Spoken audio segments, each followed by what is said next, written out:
Elhamdülillah, elhamdülillah, elhamdülillahillezî hedâna lihâzâ. Çok defa imtihana tabi tutulacaksınız. Resul-i Ekrem sallallahu aleyhi ve sellem bir nur, bir hidayetle gelmiştir. Allah o sadık, masduk olan peygamberin arkasında bizleri de sadık ve masduk olarak haşr ve neşr eylesin. Hatıralara hürmet etmek, bu imandandır diyor Allah Resulü sallallahu aleyhi ve sellem. Maddi, manevi muvaffak olma bir kısım mahrumiyetlere katlanmaya bağlıdır. Allah-u Teala ve Tekaddes Hazretleri o Nebiler Nebisini tanımaya bizi muvaffak kılsın. Sen şahit ol Allah'ım, ben peygamberlik vazifesini yaptım diyordu.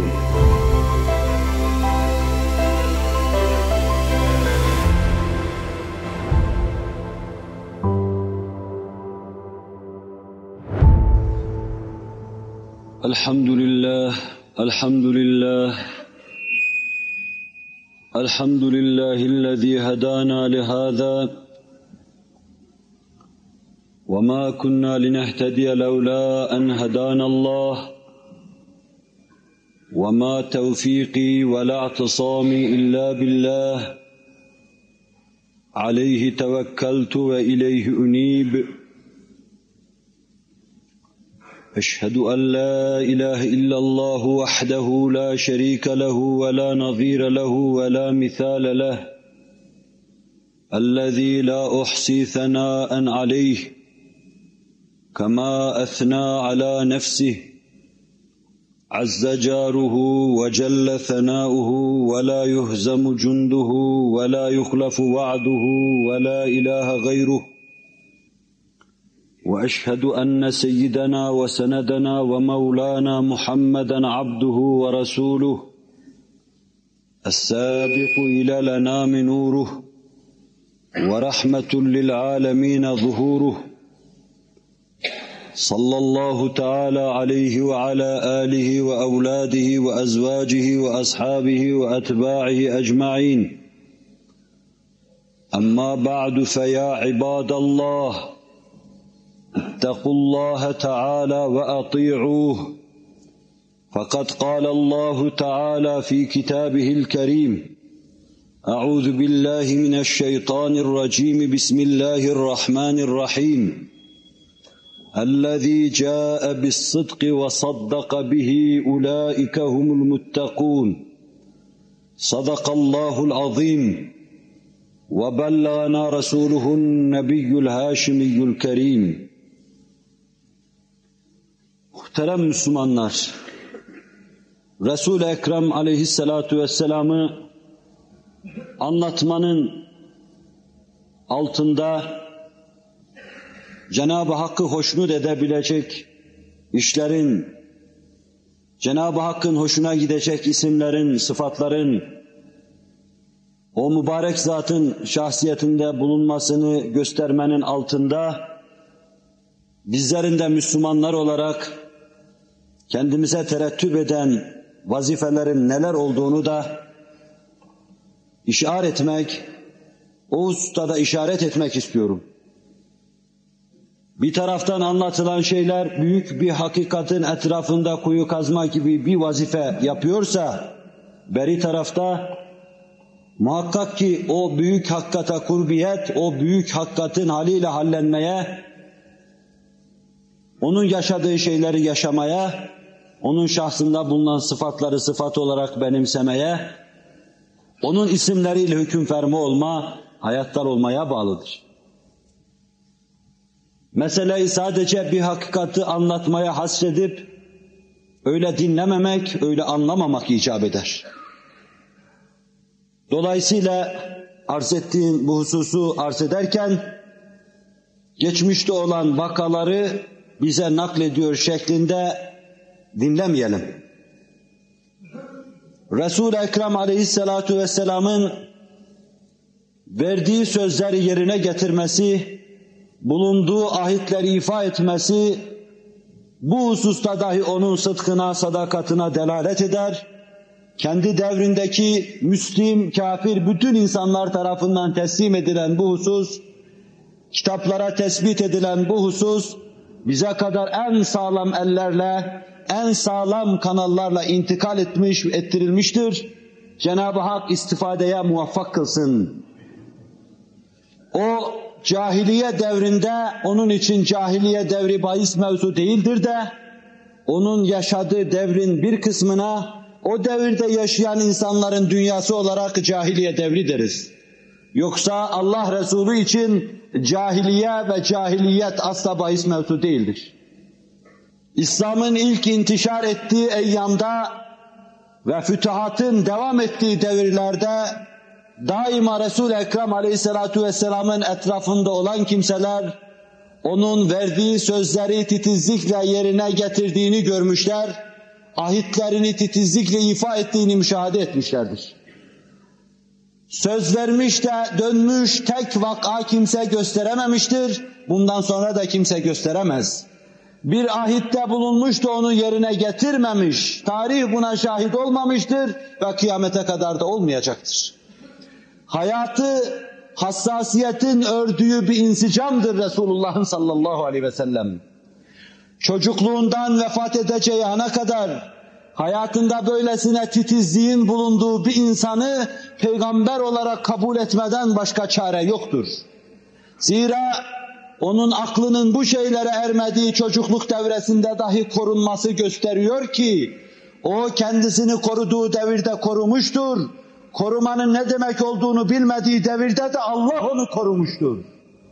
Ben hayatımda 2 defa düğüne gitmeye niyet ettim. İkisinde de uyudum, düğüne gidemedim diyen Allah Resulü, Allah tarafından düğüne gitmesine dahi mani olunmuştur. Ismarlama insan, mümtaz şahsiyet o, daima Allah'ın himayesinde ve Allah'ın inayetindedir. Ebu Davud Sicistani Sünen'inde naklettiği bir vakayı bize Abdullah İbni Ebil Hans'a anlatıyor. Ben cahiliye devrinde Resul-i Ekrem Aleyhisselatü Vesselam'ı idrak ettim. Sonra onun getirdiği hidayet hediyesini kabul ettim, Müslüman oldum. Cahiliyede daha o peygamber değildi. Onunla bir ticaret yaptım. Belli bir günde de bir yerde buluşmak üzere sözleştik aramızda. Hem bir mübayaa hem de bir muahede yaptık. Ben araya bir hadise girdi, unuttum. 1-2 gün gidemedim. Sözleştiğimiz yere, sözleştiğimiz vakitte. Gittiğimde delikanlı Muhammed'i sallallahu aleyhi ve sellem orada güneşin altında dimdik beni beklerken gördüm. Bana ya feta şakakta aleyye ene huna munzu selasin enteziruk. Delikanlı bana biraz eziyet ettin.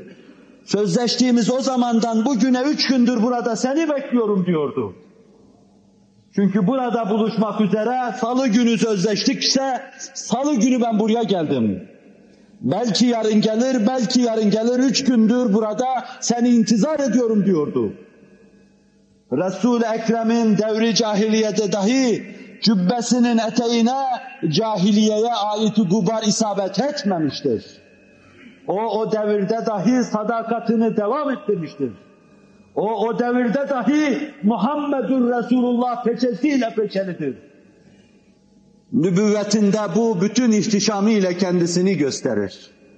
Binlerce vaka bu mevzu örer, bu mevzu nesçeder karşımıza çıkarır. Anlattığım tek vakayı anlatmakla iktifa edeceğim. Kaç defa kim bilir duydunuz, bir defa daha duyun. Hüdeybiye'de de o bir muahede yapıyordu. Müşriklerle bir muahede yapıyordu. İleriyi kendisine gösteren Allah'ın göstermesiyle kan dökmeden, tecennüp eden Allah Resulü sallallahu aleyhi ve sellem İslam'ın kılıcı olabilecek büyük fatih ve kumandanların sulh zamanında İslamiyet'e girmeleri, dehalet etmeleri gibi ince bir sırrı keşfeden Allah Resulü sallallahu aleyhi ve sellem zahiren Müslümanların ve kendisinin aleyhinde görünür gibi olan Hüdeybiye muahedesini imzalıyor. Niceleri gelip gidiyor. Niceleri Resul-i Ekrem'le sallallahu aleyhi ve sellem böyle bir muahedede kağıda imza koymak istiyor. Fakat bu en sonunda gözü dönmüşlerden ve fakat Mekke fethinde Müslüman olan Süheyl İbni Amr'e nasip ve müyesser oluyor. Süheyl o gün kafirlerin adamı ve küfür hesabına hareket etmektedir. Ama Resul-i Ekrem'e sahabinin yaptığı da gözünden kaçmamış. Ayaklarının bağı çözülmüş, orada manen mağlup olmuş, psikolojikman mağlup olmuş, dize gelmiştir. Ne acı ki oğlu Müslüman olan bu Süheyl, Ebu Cendel ismindeki oğlu Müslüman olan bu Süheyl, orada Resul-i Ekrem'in karşısında bir hasım gibi dururken, elde zincire vurduğu, her gün sopa attığı oğlu nasılsa o gün ya annesi tarafından veya başkaları tarafından zincirleri kesilmiş, koşa koşa Hüdeybiye'ye gelmiştir. 70 kilometreye yakın bu yeri çölde, o kum içinde, toz toprak içinde, güneşin altında koşa koşa gelen bu adam, Resul-i Ekrem'in yanına kadar yaklaşmış, yüz bulamamış, geriye çevrilmiştir. 70 kilometre, basit rakam değildir. Hararetin 60 derece olduğu yumurtayı pişirdiği çölde, kum fırtınalarının insanı tehdit ettiği bir zamanda tek başına gizli gece gündüz koşa koşa Hüdeybiye'de Resulullah'ın bulunduğunu öğrenmiş, oraya gelmiş. Ona dehalet edecek, babasının şerrinden kurtulacak. Bunun cürmü de Mekke'deki her inanan gencin cürmü gibi müşrikin nazarında. La ilahe illallah Muhammedur Resulullah demekti. Kur'an'a Kitabullah demekti. Allah'ın dinine Allah'ın dini demekti, cürmü buydu. Su istediği zaman sopa, yemek istediği zaman sopa, ayağında zincir, boynunda zincir intizar ediyordu. Bir gün doğmuştu ama doğduğu anda da yeniden batacaktı. O gün için, o güne mahsus olmak üzere, o andaki haleti ruhiyesine göre. Muahede şartları tespit edilmiş. Resul-i Ekrem imza atacak, Süheyl de imza atacak. Bu şartların maddelerinden bir tanesi, bu muahede maddelerinden bir tanesi şuydu. Müşriklerden birisi Müslüman olarak Müslümanların safına iltihak ederse, Resulullah onu geriye verecekti. Ama Müslümanlardan bir tanesi kafirlere giderse onlar geriye vermeyeceklerdi. Bu çoktan sahabeyi coşturmuştu. Çoktan kılıçlar yarıya kadar kından dışarıya çıkmıştı. Ama Ebu Cendel'in oraya gelişi de bardağı taşıran son damla olmuştu.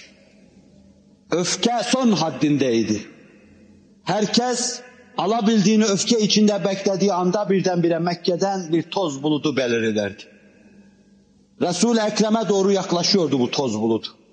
İçinden tozdan topraktan elbise giymiş gibi bir delikanlı çıkıverdi. Daha bıyıkları terlememiş. Vücudunda zincir yaraları vardı. Resul-i Ekrem'in huzuruna gelir gelmez kendini Resulullah'ın üzerine attı. El eman ya Resulallah diyordu. Eman diliyordu. Beni bu kafirlerin elinden kurtarın diyordu.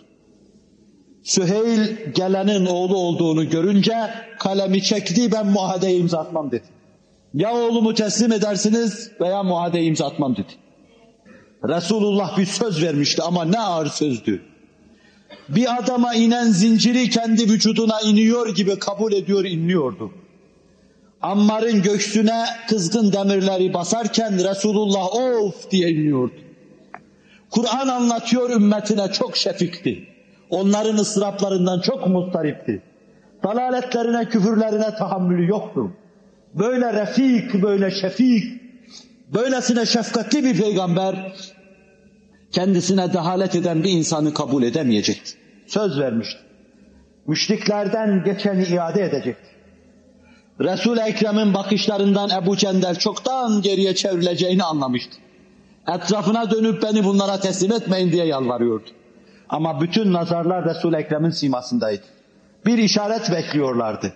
Boğazlanmaya hazır bu cemaat bir mezbahada teker teker kesilmesi pahasına dahi olsa o andaki öfke ne demek onu göstereceklerdi. bir işaret etsin, Mekke'de taş taşın üstünde nasıl koyulmazmış gösterelim diyorlardı ama sabır peygamberi, metanet peygamberi, teenni insanı bakışlarıyla onlara sabır tavsiye ediyordu. Onları teskin ediyordu. Ömer coşmuş ve Resul-i Ekrem'in huzuruna gelmiş, sen Allah'ın nebisi değil misin demişti. Bu söz kim bilir kafire ne kadar kızgınlığın ifadesiydi. Ömer o dilini koparır, Resul-i Ekrem öyle diyen dilini. Ne sanıyorsunuz Ömer'i? Ama bu sözü ona söylettiren bir küfür hıncı vardı içinde. Onun için söylemişti. Sen bize vaat etmedin mi Mekke'ye gireceğimizi? Nedir bu zillet ya Resulallah diyordu. Evet ben Allah'ın Resulüyüm. Gayet sükunetle, gayet temkinle, gayet itminanla. Size bu sene Kabe'yi göstereceğimi de söylemedim. Allah dilerse önümüzdeki seneler olur bu diyordu. Ebu Cendel'i Allah Resulü sallallahu aleyhi ve sellem onlara iade ediyordu. O bir söz vermişti. Muahede yaptığı kafir dahi olsa bir söz vermişti. Müslümanı onlardan ayrılır, kendi saflarını iltihak ederse müşriklere iade edecekti. İçi yana yana, bağrına taş basa basa verdiği bu sözü yerine getiriyordu. Bu az şey yapmamıştır. Kim bilir bu bağrında buz taşıyan nice müşrikin bağrındaki buzun erimesine sebebiyet vermiştir. Kim bilir niceleri buna sadakat diye Resul-i Ekrem'in büyüklüğü karşısında dize gelmiştir. Kim bilir niceleri bu sözü yerine getirme karşısında daha o zaman içinden Muhammedur Resulullah demiştir. Tarih bize gösterdi, 5-6 ay sonra Mekke'de buzlar erimeye başladı.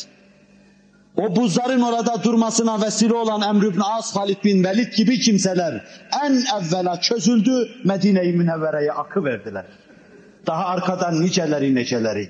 O gün Resul-i Ekrem'i ağır şartlarda muadeye zorlayan Süheyl bile ancak Mekke fethine kadar dayanıverdi.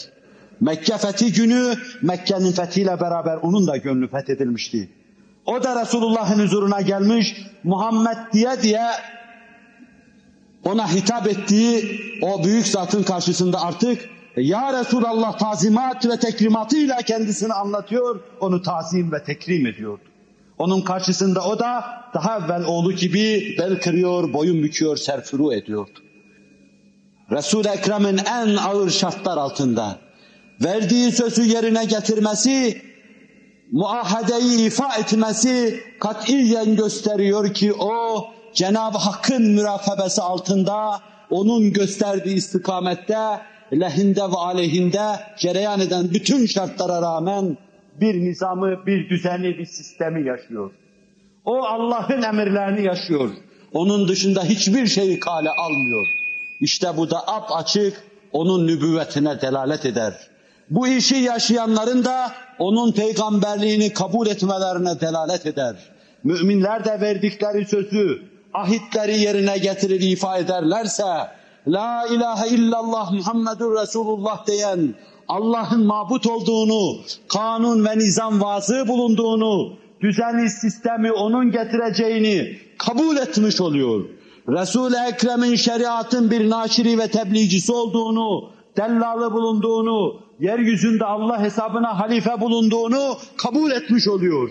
İşte verdiği bu sözü yerine getirme, müminin Resul-i Ekrem'e kurbiyetinin, sadakatinin, müminliğinin ve müslimliğinin ifadesidir.